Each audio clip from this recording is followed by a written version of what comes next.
Class 12 organic hello alkanes तथा hello arenes. इसमें hello alkanes और हैलो एरीन के वर्गीकरण के बारे में सबसे पहले पढ़ेंगे। उसके बाद उसका विरचन यानी कि फॉर्मेशन कैसे बनता है, फिर उसका भौतिक गुण और रासायनिक गुण। ठीक है, तो इसमें पहले वर्गीकरण, बहुत तरह से वर्गीकरण किया गया है। एक तरीका है हैलोजन परमाणुओं की संख्या के आधार पर। तो संख्या के आधार पर जो वर्गीकरण है वो कैसा है, यहां एक हैलोजन है, यहां दो हैलोजन है, यहां तीन हैलोजन है। एक्स को हैलोजन कहते हैं। X equal to chlorine, fluorine, bromine, iodine, ये सब हैलोजन होता है। फ्रूटिकलबरियात में भी इसको हम लोग शॉर्टकट में बोलते हैं याद करने के लिए। अब यहाँ C2H पर दो कार्बन वाला है, तो एक कार्बन वाले को मेथ, दो को इथ कहा जाता है। तो यानी कि इथेन है ये भी दो कार्बन इथेन है। ये तीन कार्बन है तो प्रोपेन है। अब इसका नाम देखते हैं। पहले तो जनरल साधारण नाम देखेंगे, फिर मेन नाम आपको बता देंगे हम। और नाम लिखना आप लोगों ने सीखा है 11th में। तो ये एक है तो एक को मोनो कहते हैं। ठीक है, तो मोनो और हैलोजन, ये हैलोजन है तो हैलोजन का हैलो, मोनो हैलो माने एक हैलोजन। और एल्केन, ये हो गया एल्केन। लेकिन एक्चुअल में अगर यहां क्लोरीन लग जाए तो इसका नाम क्या होगा, मोनो क्लोरो। और ये दो कार्बन वाला है तो इथेन, मोनो क्लोरो इथेन, ऐसे नाम होगा। ऐसे जनरल नाम हो गया मोनो हैलो एल्केन। ये दो है तो डाई, दो को डाई कहते हैं तो डाई हैलो। और क्लोरीन होगा तो डाई क्लोरो हो जाएगा। और ये दो है तो इथेन। ऐसे अल्केन है तो यानी कि 3, 4, 5, 6 कुछ भी हो सकता है, इसलिए अल्केन सीधे लिख दिया गया है। यहां पर 3 रहता तो प्रोपेन होता, 2 है तो इथेन है। तो इथेन, प्रोपेन, ब्यूटेन, ये सब क्या होता है, एल्केन होता है। इसलिए जनरल नाम, साधारण नाम लिख दिया गया है यहां। उसके बाद ये है 3 है तो ट्राई हैलो एल्केन। अब हैलो एल्केन वाला का वर्गीकरण हो गया। हैलो एरीन का क्या है, तो यहां एक है तो मोनो हैलो, एक लगा है। और इसका तो एरीन कहते हैं। एरीन बेंजीन ग्रुप है, एक छोड़ के डबल बॉन्ड वाला। फिर ये 2 है तो डाई हैलो एरीन, ये 3 है ट्राई हैलो एरीन। अब हम आते हैं 2 नंबर वर्गीकरण sp3CX आबंध युक्त यौगिक के रूप में इसका वर्गीकरण किया गया है। अब देखो, ये एक यहां पर है, कितना बाह है कार्बन के, 1, 2, 3, 4 बाह, यानी कि एक एस का और 3 पी का, sp3 हो गया। इसमें भी 4 बाह इस कार्बन के चारों तरफ। तो sp3 ये भी 4, तो sp3। तो कहां sp3 देखेंगे, CX बॉन्ड के पास, यानी जिस कार्बन से X जुड़ा हो उस कार्बन का चारों तरफ देखेंगे। तो ये कार्बन है जिससे X जुड़ा है, तो चारों तरफ 4 बाह है। तो ये सिग्मा बंधन, सिग्मा बंधन, सिग्मा बंधन, सिग्मा बंधन, 4 सिग्मा बंधन, इसलिए एक एस का 3 पी का। अब आर क्या है, तो आर का मतलब आइल ग्रुप, माने ब्रांच वाला, शाखा वाला। ये पढ़ चुके हैं आप। इथाइल, 1 होगा तो मिथाइल, 2 होगा तो इथाइल, 3 होगा तो प्रोपाइल, ब्यूटाइल, पेंटाइल, एक्साइल, ऐसे होता है। तो CH3 मिथाइल होता है तो CH3, इथाइल होता है तो C2H5। तो यहां कुछ भी लगा सकते हैं, CH3, C2H5, कुछ भी हो सकता है, यानी कार्बन वाला कोई भी होगा। CH3 कहो, C2H5। तो यहां पर इस कार्बन के इधर एक कार्बन वाला जुड़ा है, इस कार्बन के इधर 2 कार्बन वाला, इस कार्बन के इधर 3 कार्बन वाला जुड़ा है। तो एक कार्बन वाला, इस कार्बन के इधर एक कार्बन वाला है तो 1 डिग्री यानी प्राथमिक, द्वितीयक 2 डिग्री, 2 कार्बन वाला जुड़ा है, 3 कार्बन वाला जुड़ा है इस कार्बन से तो तृतीयक 3 डिग्री। अब sp2 का देखते हैं। sp2CX आबंध युक्त यौगिक, इसमें यहां एक कार्बन होता है और इसका कार्बन के चारों तरफ 4 बाह, तो 1 बाह, 2 बाह, 3 बाह, एक नहीं है तो हाइड्रोजन लगा के 1 बाह बनाते हैं। तो 4 बाह। तो यहाँ एक सिग्मा बंधन, हाइड्रोजन लगेगा ऊपर तो वहां भी एक सिग्मा बंधन, और इन दोनों में एक सिग्मा एक पाई होता है, अगर दो डबल बॉन्ड होता है जिसमें, तो एक सिग्मा। तो यहाँ एक सिग्मा हाइड्रोजन के साथ वाला एक सिग्मा, तो 1 2 3 सिग्मा हो जाएगा। तो 3 सिग्मा होगा तो एक एस का और 2 पी का, sp2 वाला हो गया। यहाँ एक्स जुड़ा है तो इधर देखेंगे यहाँ कार्बन है, यहाँ पर एक इधर सिग्मा और इधर एक सिग्मा, एक तो ये पाई है तो सिग्मा सिग्मा सिग्मा का, एक एस का 2 पी का, sp2 CX आबंध वाला हो गया। इन दोनों को क्या कहा जाता है? Vinylic halide. वाइनिलिक हैलाइड, ये वाइनिलिक है माने डबल बॉन्ड के जस्ट बाद में जो कार्बन है उससे जुड़ा हुआ है X, वाइनिलिक हैलाइड कहलाएगा ये। अब नेक्स्ट हम लोग देखते हैं एक और एग्जाम्पल, ये एराइल के साथ X जुड़ा है, तो ये भी यहां पर C है तो इधर सिग्मा इधर सिग्मा इधर सिग्मा, तो एक S का 3 सिग्मा हो गया, तो एक S का और 3 और 2 P का, sp2। ये भी यहां पर देखेंगे सिग्मा सिग्मा सिग्मा, एक S का और 2 P का, sp2। ये इनको क्या कहते हैं? इस टाइप का जो जुड़ा हो एराइल ग्रुप से कहते हैं aryl halide or aryl halide, वही हुआ। अब विरचन, विरचन की विधियां,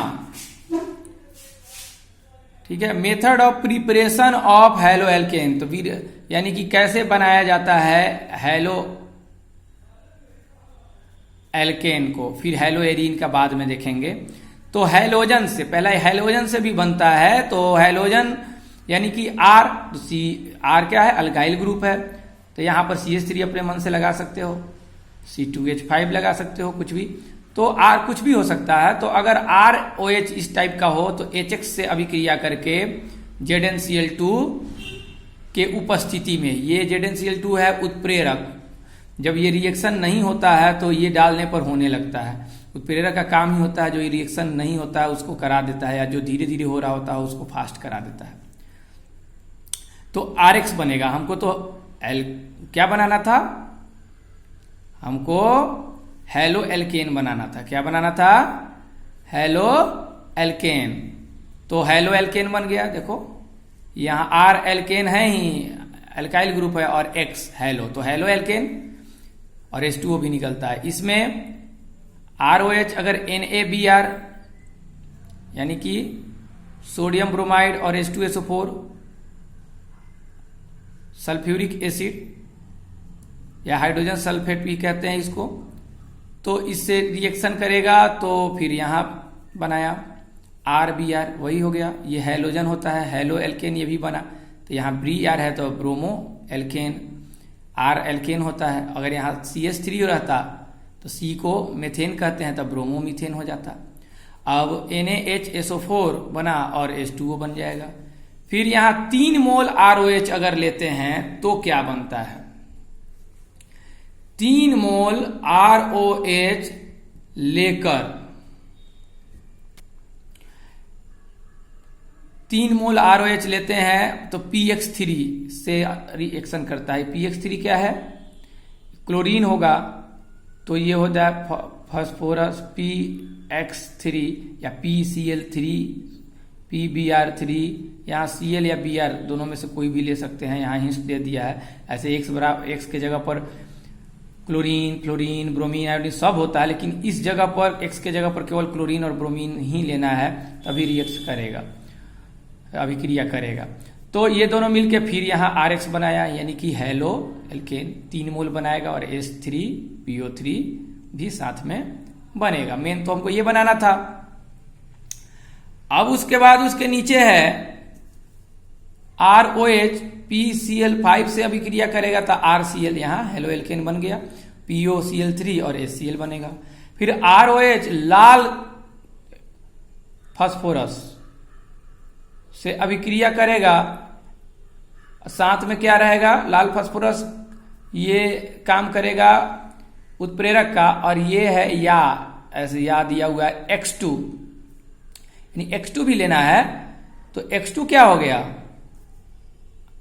जैसे Cl2 chlorine gas, Br2 bromine gas, वही X2 लिया गया है यानी कि हैलोजन।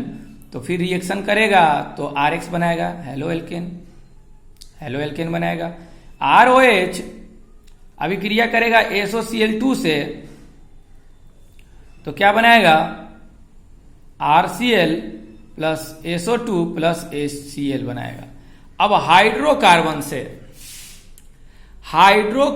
से अभिक्रिया फ्रॉम हाइड्रोकार्बन, इसमें क में है मुक्त मूलक हैलोजन द्वारा। मुक्त मूलक का मतलब होता है फ्री रेडिकल हैलोजनेशन, हैलोजनन का मतलब हैलोजनेशन है इंग्लिश में। तो ये हमारा अल्केन 1 2 3 4, तो 4 गो वाला को क्या कहते हैं, मेथ इथ प्रोप ब्यूट, ब्यूट हो गया तो ब्यूटेन है। ये सब में सिंगल बॉन्ड होगा। जब इसका स्ट्रक्चर लिखोगे यानी कि संरचना लिखोगे तो एक हाइड्रोजन ऊपर, एक हाइड्रोजन नीचे, 3 गो हाइड्रोजन इधर, फिर यहाँ सी के डबल बॉन्ड, माने 4 पूरा हो गए तो देखोगे कि ये जो है अल्केन है, डबल बॉन्ड वाला नहीं है। फिर Cl2 यानी कि यहाँ क्लोरीन गैस लिया गया है। यूवी प्रकाश का मतलब सूर्य का प्रकाश लिया गया है, क्योंकि सूर्य के प्रकाश में यूवी रेज होता है, मानी यूवी किरण, अल्ट्रा वायोलेट किरण यानी पराबैंगनी प्रकाश, पराबैंगनी किरण, या ताप भी ले सकते हैं। तो 2 चीज बनता है, तो ये तो कम बनता है, ये ज्यादा बनता है।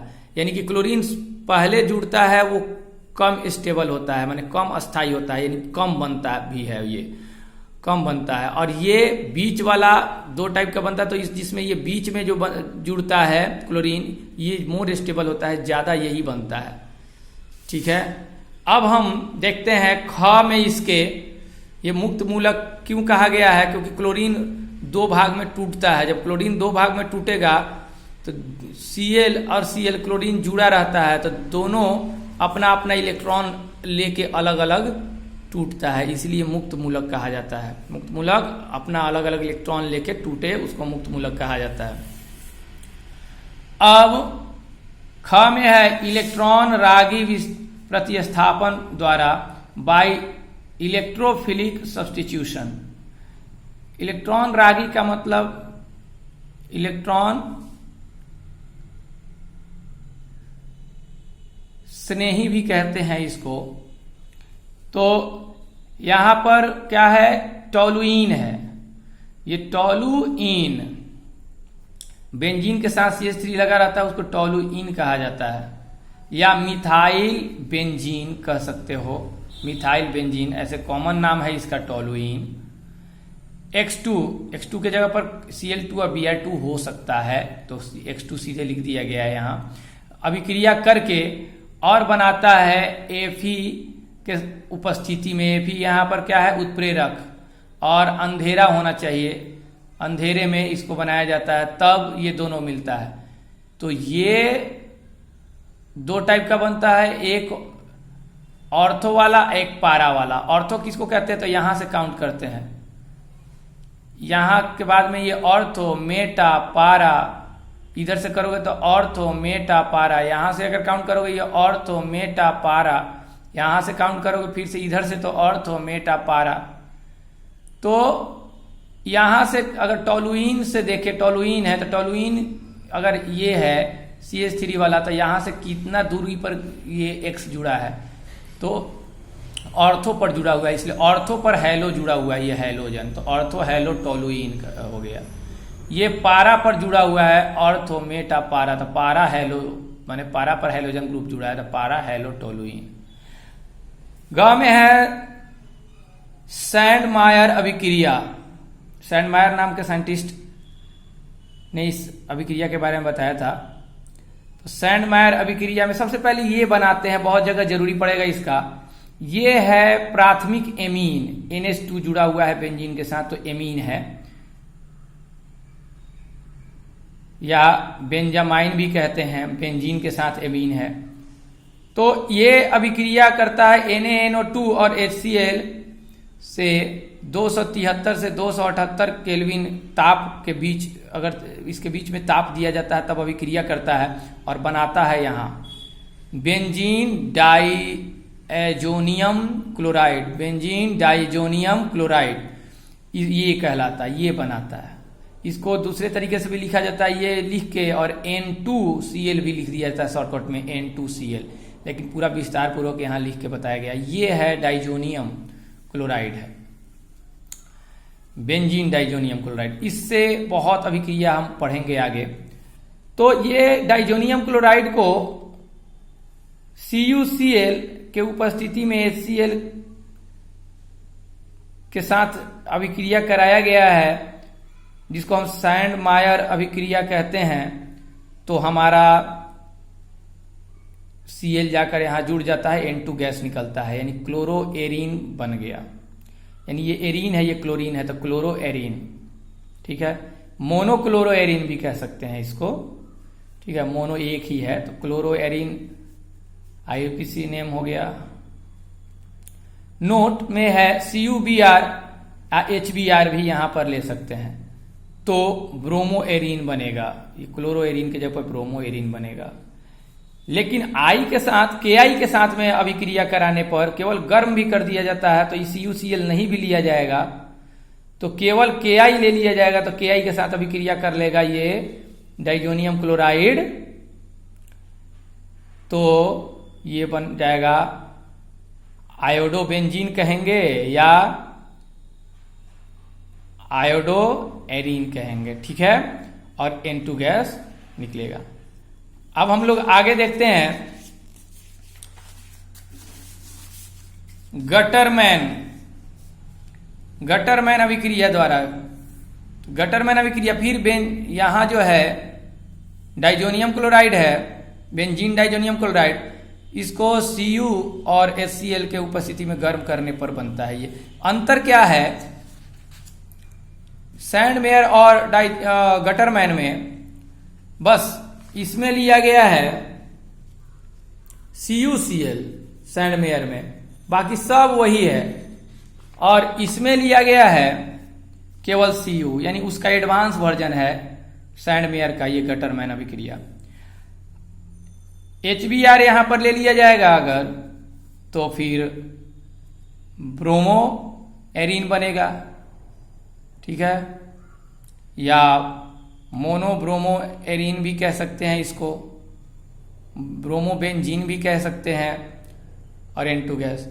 अब अंगा में देखेंगे एरोमेटिक अम्ल के सिल्वर साल्ट से भी बनता है। ये सिल्वर साल्ट है, एरोमेटिक, ये है एरोमेटिक का सिल्वर साल्ट है COOAg। ब्रोमीन से अभिक्रिया करके CCl4 के उपस्थिति में कार्बन टेट्राक्लोराइड, टेट्रा माने 4, कार्बन टेट्राक्लोराइड की उपस्थिति में, तो फिर बन जाएगा हेलो। हमेशा हेलो एल्केन ही तो बन रहा है, हेलो एरीन बन रहा है। यहां पर हेलो एल्केन बनेगा या हेलो एरीन बनेगा, क्योंकि हेलो एल्केन और हेलो एरीन का हम देख रहे हैं प्रिपरेशन। एल्कीनो से, फ्रॉम एल्कीन, हाइड्रोजन हाइलाइड के संयोजन द्वारा, तो ये एल्कीन है, यहाँ H H H H लगा सकते हो, और HX से अभिक्रिया X के जगह पर Cl HCl हो जाएगा, Br HBr हो जाएगा, I HI हो जाएगा। अभिक्रिया करेगा तो H यहाँ से एक उठ के एक जगह जुड़ जाएगा और X एक जगह जाके जुड़ जाएगा, और ये डबल बॉन्ड हट जाएगा, क्योंकि 4 गो बांह चाहिए, 1 2 3 4, पहले से 4 था, तो एक जब हटेगा तभी ना एक एक जाके जुड़ेगा, नहीं तो 5 अगर ऐसे बिना डबल बॉन्ड हटे हुए जाके जुड़ेगा तो क्या हो जाएगा, 5 बांह हो जाएगा, जो कि संभव नहीं है। अब प्रोपीन जो है, प्रोपीन 2 प्रकार के उत्पाद देती है, परंतु मार्कोनिकॉफ के अनुसार एक उत्पाद प्रमुख होता है। तो जैसे हम लिए थे, ये केवल डबल बॉन्ड 2 ही कार्बन वाला लिए थे, अब 3 कार्बन वाला में, यानी कि प्रोपीन वाला में 2 गो उत्पाद देगा। HI की उपस्थिति में अभिक्रिया कराया गया तो एक यहां जुड़ेगा और एक बीच में जुड़ेगा, तो बीच वाला मुख्य मेन होगा, यानी कि मोस्ट स्टेबल होगा, ज्यादा बनेगा, और ये अल्प यानी कम बनेगा। इसके पहले एक और था क्लोरीन, एक बीच में जुड़ रहा था और फिर पहले जुड़ रहा था, तो उसमें भी बीच वाला ही मुख्य था, मोर स्टेबल था। ठीक है, दिखा देते हैं कौन सा था। ये हमारा था, ये रहा, ये एक यहां जुड़ा है, एक यहां जुड़ा है। लेकिन ये जुड़ने का जो मार्कोनिक ऑफ रूल के अनुसार जुड़ना क्या कहलाता है, मार्कोनिक ऑफ रूल। तो मार्कोनिक ऑफ रूल में देखो, जहां ज्यादा हाइड्रोजन, डबल बॉन्ड के एक इधर और इधर देखेंगे तो इधर कम हाइड्रोजन है, इधर ज्यादा हाइड्रोजन है, तो जहां ज्यादा हाइड्रोजन हो वहीं पर और हाइड्रोजन जाके जुड़ जाए तो उसके बगल वाले में एक्स जाके जुड़ेगा, यानी कि ये तो यहां पर ही हाइड्रोजन जाके जुड़ जाए तो वो मार्कोनिक ऑफ रूल हो गया, वो ज्यादा मेन बनेगा। यानी H एक और यहां जुड़ जाएगा तो CH3 हो जाएगा यहां, तो यहां CH3 हो गया, और यहां पर जाके I जुड़ेगा तो CHI, अब बाकी ये तो है ही। तो मेन मुख्य ये बनेगा, मार्कोनिक ऑफ रूल इसी को कहा जाता है कि ज्यादा जहां हाइड्रोजन हो डबल बॉन्ड वाले के पास वहीं पर जाके हाइड्रोजन जुड़े, और जस्ट उसके बगल वाले के पास क्लोरीन, फ्लोरीन, ब्रोमीन, आयोडीन यानी हैलो ग्रुप जाके जुड़े। हैलोजन के संयोग द्वारा भी होता है। Br2 हैलोजन है CCl4 की उपस्थिति में, तो एक Br यहां जुड़ जाएगा, एक Br यहां जुड़ जाएगा, डबल बॉन्ड हटेगा, क्योंकि हटना जरूरी है, क्योंकि 4 बाह तभी पूरा होगा। ठीक है, थर्ड क्या है, हैलोजन विनिमय, हैलोजन एक्सचेंज। विनिमय का मतलब एक्सचेंज, इधर का उधर, उधर का इधर, यानी RX का, यानी हैलो एल्केन का NaI से अभिक्रिया कराने पर Na चला जाता है X से जुड़ जाता है, यानी इस हैलोजन से, और R इस हैलोजन से आके जुड़ जाता है, तो Ri बन जाता है और NaX, जहां X के जगह पर Cl और Br ही ले सकते हैं केवल। इस अभिक्रिया को फिंकेल्स्टाइन अभिक्रिया, फिंकेल्स्टाइन अभिक्रिया कहते हैं।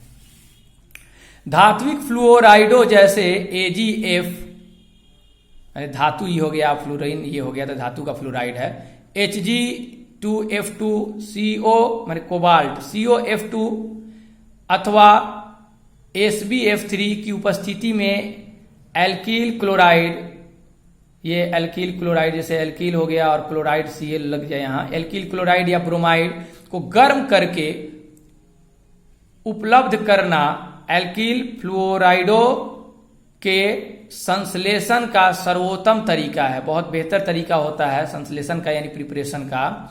इस अभिक्रिया को स्वार्ट्ज अभिक्रिया